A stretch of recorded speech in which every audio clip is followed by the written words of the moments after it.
안녕하세요. 분전입니다. 오늘 오랜만에 유튜브 합니다. 제가 개인적인 일이 좀 있어서 한 3주 정도 유튜브를 좀 쉬었는데 먼저 구독자분들 및 좀 기다리셨던 분들께 죄송하다는 말씀 먼저 드리고 시작하겠습니다. 앞으로는 좀 더 자주 최소한 주 뭐 한 2회 정도는 꼭 유튜브 올릴 수 있도록 할 테니까 구독 끊지 마시고 지켜봐 주시면 감사하겠습니다. 제가 쉬는 동안에 시장에 많은 변화가 있었어요. 생각보다 꽤 큰 변화가 좀 있어서 그 부분 제가 분석하고 시장 설명드리고 그다음에 간단히라도 이제 추후 전망 요런 거 같이 설명드리면서 제가 그동안 자리 비웠던 거 충분히 만회할 수 있는 자리 갖도록 하겠습니다. 일단 서울 경기 전방위적으로 이제 약간 반등을 하고 있습니다. 이제 약간이라고 하는 거는 그렇게 막 되게 뭐 이걸 가지고 너무 막 흥분해 가지고 뭐 V자 반등으로 가는 그런 신호다 뭐 이렇게 하는 분들도 계시더라고요. 근데 그렇게까지는 생각하실 건 아니고 그냥 약간 반등, 약간 그냥 더 저점에서 거래가 많이 발생하고 호가가 반등하는데 호가 올라가는 거 조금 따라가는 정도, 그 정도로 딱 팩트만 잘 봐주시면 좋을 것 같고, 잠실 헬리오에서 저가 거래 많이 폭락한 저가 거래가 발생하기 시작하면서 그게 조금 퍼지면서 고덕, 뭐 동탄, 수지, 분당, 송도, 성남까지 해서 뭐 줄줄이 지금 반등 거래가 발생하고 있어요. 요 제가 언급드린 요런 지역 외에도 혹 뭐 가격 반등 요거까지는 모르겠지만 거래 발생하는 거 기준으로는 인천도 예전보다 많이 거래가 되고 바닥보다 그다음에 심지어는 대구까지도 거래가 좀 발생하는 그런 흐름을 보이고 있습니다. 그래서 전반적으로 전국이 다 거래는 늘었다. 그중에서 일부는 가격까지 일부 상승을 했다라고 보시면 좋을 것 같아요. 그래서 이런 좀 주목을 많이 받는 곳 중에서 많이 폭락한 곳들, 그런 곳들은 지금 가격 반등이 일어났다고 보시면 될 것 같고, 반등 폭은 그렇게 크진 않고 한 5에서 10% 정도 많이 반등한 곳은 한 10%, 비슷한 동호수, 비슷한 이제 동별로도 차이가 있잖아요. 그러니까 비슷한 컨디션 기준으로 반등 폭은 한 5에서 10% 정도 혹은 반등이 없는 곳도 거래는 많이 기존에는 이제 거래가 워낙 없었잖아요. 그래서 거래는 많이 발생되기 시작했다. 한 요 정도로 보시면 될 것 같고, 이것을 너무 과대평가할 필요도 없고, 그렇다고 이 반등 자체를 부정할 필요도 없습니다. 냉정하게 보는 게 추후 시장을 전망하고 내가 대응을 하는 데 가장 중요한 거예요. 그렇다면은 이 거래량 증가와 뭐 가격 반등 이런 것들이 왜 발생했는지 이게 굉장히 중요한데, 사실은 이유 없이 가격이 많이 떨어졌으니까 그냥 뭐 저점 매수 들어가는 그런 식의 약간 주식 같은 그런 상황이었다라면은 주식처럼 잠깐 반등했다가 다시 떨어질 가능성도 상당히 높습니다. 그런데 이번에는 이유가 없는 게 아니고 여러 가지 이유가 복합적으로 반영이 되어서 만들어진 반등이기 때문에 사실은 이것을 뭐 단순 데드캣 바운스로 이렇게 치부하거나 의미 없는 반등으로 얘기하기는 어려워요. 그러면 좀 살펴보자면은, 첫 번째로는 강력한 규제 완화가 있었습니다. 기존에 그 폭락을 더 강화시켜서 시너지 효과를 냈던 게 전 정부부터 이어져 왔던 그 강력한 규제였는데, 그 규제를 거의 다 풀어준 게 13 대책이었죠. 그래서 제가 13 대책 나오고 나서 유튜브 영상에 그 설명을 하면서 기존에 있던 규제 완화는 그렇게 강력하지 않았고 그냥 단순히 요게 점점 쌓이면서 나중에 이제 시너지를 내서 효과를 줄 것이다. 그 정도까지 말씀드렸는데, 13 대책 나오고 나서는 요거는 유의미한 규제 완화다. 그래서 추후 저점 다지기에 효과를 줄 수도 있고 한번 두고 보자. 이런 식으로 제가 유튜브 영상을 올렸었는데, 역시나 요 규제 완화가 굉장히 효과를 발휘하면서 가격 반등을 이끌어내고 심리적으로 좀 전환을 만들어낸 그런 효과가 있었습니다. 그리고 두 번째는 금리가 떨어졌습니다. 그래서 사실 폭락에도 금리의 고공행진이 너무나 올라가는 금리가 크게 영향을 미쳤는데, 마찬가지로 금리가 상당히 떨어졌기 때문에 가격 반등도 자연스럽게 일어나는 그런 현상이라고 보시면 될 것 같아요. 제가 금리도 영상 올렸었죠. 최소한 1% 이상 떨어진다라고, 금리가 떨어진다라고 제가 작년 한 11월쯤에 올렸던 걸로 기억하는데, 지금 이미 1%는 물론이고 한 1.5%에서 2% 정도 떨어졌어요. 요새 주택담보대출 금리 그 특례 보금자리론이 아니더라도 3%대 후반까지 받을 수 있죠. 근데 기존에는 최고점에서는 한 5% 중반에서 5% 후반인 좀 싼 금리였기 때문에 지금 거의 1.5%에서 2% 정도 떨어졌어요. 이 정도로 시중금리가 기준금리는 떨어지지 않더라도 시중금리가 이 정도까지 떨어지면은 여러 가지 요인에 의해서 당연히 자산 가격이 올라가고 부동산 시장도 반등할 수밖에 없는 그런 상황입니다. 그래서 굉장히 자연스러운 현상이에요. 현재 금리가 떨어지고 부동산 시장이 바닥을 다지면서 약간 올라가는 그 정도 현상은 되게 특별한 것도 아니고 자연스러운 현상이다라고 받아들여도 되실 것 같습니다. 그러면서도 3번 많이 낮아진 가격 레벨이 중요하죠. 만약에 금리가 좀 떨어졌어도 아직 가격이 덜 떨어진 고점에서 조금밖에 조정이 안 된 상황이라고 하면은 가격 반등이 없을 수 있는데 가격이 수도권에 한 25%에서 40%까지 단지별로 그 정도 엄청나게 떨어진 상황에서 금리가 반전하면서 떨어졌기 때문에 바닥에서는 좀 올라올 수 있는 그런 상황이 마련이 된 거죠. 근데 문제는 또 중요한 거는 이렇게 요런 조건에 의해서 일부 매수 수요가 이렇게 부활하면서 거래가 조금 하게 되니까 도미노 효과가 발생했습니다. 이게 무슨 뜻이냐면은 많은 사람들이 그런 얘기를 했어요. 가격이 상급지 가격도 많이 떨어지다 보니까 나 저기로 갈아타기 하고 싶은데 내 집이 안 팔려. 내 집만 팔리면은 저기로 갈아타기를 하겠어라고 하는 사람들이 많았어요. 그런데 이번에 내 집이 팔려버린 거죠. 내 집이 팔리고 나니까 그다음 이 사람이 갈아타기를 합니다. 갈아타기로 요 집을 매수했다라는 것은 누군가는 이 집을 팔았다는 거거든요. 그럼 이 집을 판 사람이 또 갈아타기를 하고 그러면 또 갈아타기를 했다라는 거는 또 이 집을 판 사람이 또 있는 거잖아요. 기존 소유주는 판 거잖아요. 그러면 또 이 소유주가 또 갈아타기를 하고 이런 식으로 갈아타기 도미노 효과가 상당히 많이 발생을 했다. 그래서 요것 자체가 거래량을 많이 증가를 시켰고 또 하나는 갈아타기란 것은 내 집을 매도 계약을 하면은 잔금까지 데드라인이 있는데 그때까지 매수를 해야 되는데 갑자기 막 인터넷이나 이런 데서 반등이 온다. 막 이런 얘기가 막 나오니까 쫄리는 거죠. 사실 쫄릴 수밖에 없습니다. 그래서 약간 빨리 더 오르기 전에 내 집은 최저가에 팔아버렸기 때문에 나도 최저가에 갈아타기 매수를 해야 되는데 시장이 막 약간 끌어오르는 것 같으니까 조금 급하게 계약을 할 수밖에 없는 그런 상황에 놓여져서 약간 올라가는 호가도 약간 대응을 하고 그러니까 호가가 약간 올라가도 그걸 받아주는 그런 효과들이 발생하면서 좀 도미노 효과로 빠르게 거래량이 증가하고 좀 시장이 생각보다 빠르게 움직이고 있다. 그게 요거에 의한 효과가 상당히 많이 반영되고 있다라고 보시면 될 것 같아요. 그래서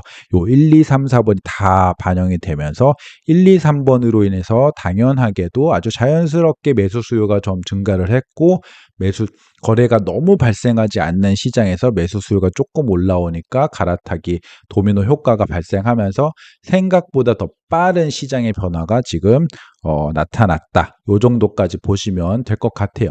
그래서 이거는 이유가 없는 반등, 그냥 단순히 가격 많이 떨어졌으니까 무슨 테슬라가 200불에서 100불 됐으니까 사람들이 뭐 많이 들어와서 그냥 샀다. 호재가 딱히 없고 뭐 실적이나 이런 거 좋은 게 하나도 없는데 그냥 싸게 많이 떨어졌으니까 많이 샀다. 이러면은 다시 떨어질 가능성이 굉장히 높은데 이번 반등은 분명히 이유가 있는 반등입니다. 특히 금리 같은 경우는 기존에 많이 시장을 눌렀던 것이 이렇게 좀 풀어지는 그런 상황이기 때문에 굉장히 유의미하다고 할 수 있어서 이것을 단순히 데드캣 바운스 요 주식 용어 갖다 쓰는 거 사실은 이것 자체가 마음에 안 들긴 하는데 남들 쓰니까 저도 써봤어요. 그래서 단순히 데드캣 바운스로 치부하기는 어렵다라고 말씀을 드립니다. 그래서 제 생각에는 좀 기존 작년 말이나 올해 1월에 최저점 까지 다시 깨고 내려가는 상황은 발생하기 쉽지 않다라고 생각이 되는데 뒤쪽에 조금 더 말씀드릴게요. 그리고 반등한 시세도 중요하지만 사실은 거래량 증가가 더 유의미합니다. 그래서 물론 뭐 5%에서 10% 바닥에서 폭락한 바닥에서 반등한 것도 중요할 수 있지만 문제는 올해 전체적인 시장 전망을 했을 적에 역전세난이 굉장히 문제가 될 건데 그 역전세난을 극복하려면 사실 거래량이 동반이 되어야 되거든요. 또 요 거래량 증가에 대해서 조금 더 살펴보자면은 거래량이 요렇게 이제 작년 2월부터 올해 2월까지인데 올해 2월은 며칠 안 지났으니까 요건 신경 안 쓰셔도 되고 올해 1월 요 거래량도 지금 1월 말 말쯤에 예, 거래된 건들은 신고가 안 되어서 중간 버전이다라고 보시면 될 것 같아요. 아마 3월 초까지 이 신고가 되어야지 이게 1월 거래량이 마무리 집계가 된다라고 보시면 될 것 같고, 요 추세라면은 지금 1,500건은 무난히 넘어갈 거라고 예상이 됩니다. 그렇게 되면은 10월 거래량이 최저점에 559건이기 때문에 거의 3배 정도의 거래량을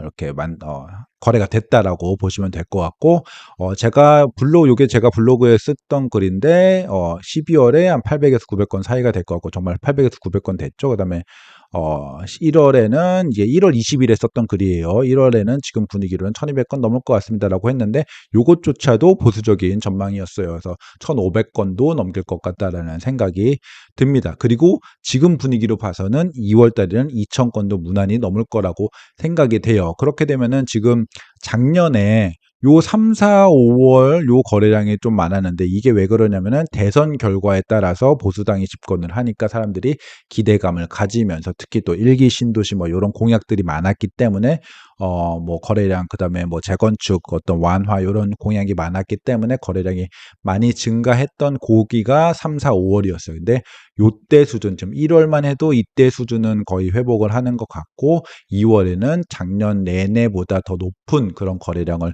발생을 시킬 것 같아서 상당 수준 거래량이 회복이 되고, 저점 기준으로 보면은 3배에서 4배까지 거래가 될 것으로 좀 예상이 되기 때문에 상당히 유의미한 거래량 증가가 지금 발생하고 있고, 요것은 제가 서울시만 갖고 왔는데 경기도도 비슷한 흐름으로 보이고 있고, 다른 지방도 지금 거래량이 유의미하게 증가하고 있는 그런 흐름이라고 보시면 될 것 같아요. 거래량 증가가 왜 중요하냐 하면은, 지금 당장 5% 10% 이렇게 가격이 올라갔어도 이게 이 추세가 계속 이어지려면은 가장 중요한 역전세난 문제가 크게 지금 역전세난 문제가 어느 정도 해결이 되어야 되는데, 역전세난 위기를 극복할 수 있는 키가 바로 거래량 증가입니다. 왜 그러냐면은, 역전세난이라는 것은 이런 거예요. 내가 세를 주고 있는데, 이 사람이 이 계약이 만기가 다가왔는데, 이 만기 때 내가 전세를 새로 계약을 다른 임차인을 받아들이고도 수억을 더 내줘야 하는 상황인 거죠. 근데 나한테 수억이 어딨어. 그러다 보니까 이거를 매물로 던져버려서 팔아서 줘야 되는 그런 상황이 온 거예요.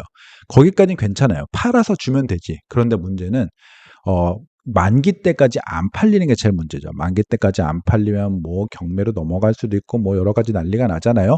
그러다 보니까 급매로 내놨다가 안 팔려. 그러면 더 급매로 내놓고 또 더 급매로 내놓고 하다 보면은 시장이 완전 무너지는 그런 문제가 역전세난의 가장 큰 문제인데, 그래서 말하자면은 거래량이 바닥일 때, 내가 팔고자 해도 싸게 최저가로 내놔도 안 팔리는 그런 시장일 때의 역전세 상황, 그것과 내가 최저가에 단지 내에서 나름 경쟁 있는 가격으로 내놓는다면은 팔리는 그런 상황에서 역전세 문제, 이것은 그 심각도가 비교도 안 돼요. 그러니까 내가 단지 내에서 경쟁력 있는 가격으로 내놓기만 하면은 팔고 이 역전세의 위기를 해결할 수 있는 시장이라면, 역전세나는 그냥 뭐 매물이 줄어들지 않고 가격 상승을 좀 이렇게 누르는 그 정도의 문제밖에는 되지 않아요. 가장 큰 문제는 역전세난이 엄청나게 벌어지고 있는 상황에서 거래량까지 완전 최저라서 이거를 급매로 던져도 팔리지 않는 그런 상황에서 급매와 급매가 경쟁을 하고 하면서 시장이 무너지는 그런 상황이 가장 문제인데, 지금 거래량 증가가 되고 있기 때문에 제가 여러 군데에서 언급했던 거는 거래량이 한 2, 3천 건, 뭐 2천 건은 조금 쉽게 봤다고 쳐도 2천 몇백 건, 3천 건 정도 된다라고 하면은 역전세 문제는 생각보다 쉽게 뭐 쉽게까지는 아니지만 생각보다 잘 넘어갈 수 있다라고 말씀을 드렸어요. 그러니까 서울시 기준입니다. 서울시의 평균 한 달 거래량이 한 4천 몇백 건 정도가 됐었거든요. 지금 기존의 수년간을 보면은. 근데 평균까지는 회복이 안 되더라도 한 3천 건, 뭐 2,500건 이상, 3천 몇백 건, 뭐 이 정도 거래가 발생을 하면은 내가 역전세 위기에 나와도 이걸 팔아서 해결할 수 있는 상황이 벌어지거든요. 네, 그렇게 되면은 너무 이제 급매끼리 경쟁하고 이런 굉장히 안 좋은 케이스들이 발생하지 않을 수 있기 때문에, 거래량 증가는 올해 시장 흐름에 굉장히 긍정적인 팩토로 작용할 수 있다라고 말씀을 드리고 싶어요. 그래서 이 거래량 증가가 지금 요렇게 증가하고 있는 10월부터 이렇게 쭉쭉쭉쭉쭉쭉 올라가고 있는 거래량 증가가 2월에 예를 들어서 한 2,200건 2,300건 정도가 발생한다고 예상을 하면은 그 정도가 더 증가하고 막 엄청나게 4,000건, 5,000건까지는 안 간다고 쳐도 한 2,000건에서 3,000건 정도가 만약에 꾸준히 이어지는 그런 시장의 흐름이 온다라고 하면은 올해 하반기 많은 전문가들이 최악의 역전세 난 피크라고 얘기했던 올해 하반기가 생각보다 스무스하게 넘어갈 수 있다라고 말씀을 드리는 겁니다. 그래서 지금 뭐 가격이 5% 반등했네, 10% 반등했네, 혹은 어디는 15% 반등했네, 이게 중요한 게 아니고 거래량의 증가가 지속적으로 유지가 되는가, 요걸 잘 보셔야 할 겁니다. 그래서 사실은 너무 가격 호가를 팍팍팍 올리는 상황이 되어서 다시 침체가 들어가는 것보다는 가격 상승이 조금 천천히 돼도 거래가 활발하게 어떤 이루어지는 시장이 유지가 되느냐가 더 중요한 상황이라고 보시면 될 것 같아요. 그래서 거래량만 증가한 상태로 쭉 이어지면은 올 하반기도 그렇게 추가 하락이 없을 가능성이 높다라고 말씀을 드릴 수 있겠습니다. 그리고 역전세난 외에 이제 여러 요소를 조금 더 살펴보자라면은 첫 번째로는 전세가 자체가 중요합니다. 물론 역전세난의 상황도 굉장히 중요하지만 전세가 자체도 중요합니다. 그래서 전세가가 지금의 하락 추세 혹은 지금의 낮은 가격이 계속 유지가 된다라고 하면은 사실은 상승세에는 한계가 있다라고 봐요. 그래서 지금 매매가 자체도 워낙 많이 떨어졌기 때문에 전세가가 반등까지는 안 해도 그냥 바닥에서 약간 반등한, 매매가 바닥에서 약간 반등한 수준까지는 지금 시장이 허용할 수 있지만 요거 이상으로 의미 있게 가격이 반등하려면은 전세가 하락세가 멈추고 전세가가 반등을 해야 하거든요. 왜냐면은 지금의 전세가 수준에서 가격이 조금 반등하고 더 올라간다라는 거는 서울 전세가율이 40%대에 그친다라는 거거든요. 그래서 그 정도는 좀 시장이 굉장히 부담스러워 할 수 있다. 역전세난 문제가 설령 해결이 된다고 하더라도 전세가 자체가 굉장히 큰 부담으로 반영될 수 있어서 지금 전세가가 굉장히 중요한 상황입니다. 그런데 제가 생각하기에 전세가는 지금 아직은 하락을 하고 있지만 1분기가 지나고 나면은 혹은 올 중반 정도, 길게 보면 올해 중반 정도가 되면은 전세가 바닥 다지면서 지역에 따라서 분명히 반등할 수 있을 거라고 보거든요. 신축 물량이 많은 지역을 제외하면은. 그래서 그런 부분 참고하시면 좋을 것 같고, 전세가가 왜 그러면은 반등을 하고 하락이 멈출 거냐라고 하면은 그것 자체가 굉장히 긴 얘기이기 때문에 제가 그것은 따로 영상을 좀 만들어서 올릴 수 있도록 하고, 좀 빨리 보고 싶으신 분들은 제가 그 언더스탠딩이라는 방송의 상당 부분 논리를 언급을 드렸었어요. 그래서 그것도 한번 참고해 주시면 좋을 것 같고, 저는 기본적으로 올 상반기 안에 전세가 바닥 다지면서 지역에 따라서 일부 반등도 가능하다, 이렇게까지 말씀드릴 수 있겠습니다. 그리고 이번 이제 다시 전저점 깨기 어렵다. 그러니까 폭락한 곳이 조금 반등을 했으면은 다시 전저점을 깨기는 어렵다라고 봅니다. 그래서 왜 그러냐면은 이번 반등이 이유 있는 반등이기 때문이에요. 제가 말씀드렸듯이 이유가 없이 그냥 가격만 내려갔다라고 해서 저점 매수세로 올라간 게 아니고, 금리도 그동안 괴롭혔던 금리도 내려갔고 그동안 괴롭혔던 규제도 완화됐어요. 그 분명히 이유가 있는 반등이기 때문에 그 이유들이 다시 원복되지 않는 한, 즉 금리가 다시 올라가고 다시 고점 가까이 올라가고 규제도 다시 강화되는 그런 문제가 발생하지 않는 한 다시 전저점을 깨기 어렵다라는 겁니다. 기존에 찍었던 전 저점 같은 경우에는 모든 악재들이 다 모이고 쌓여서 생긴 게 전 저점이거든요.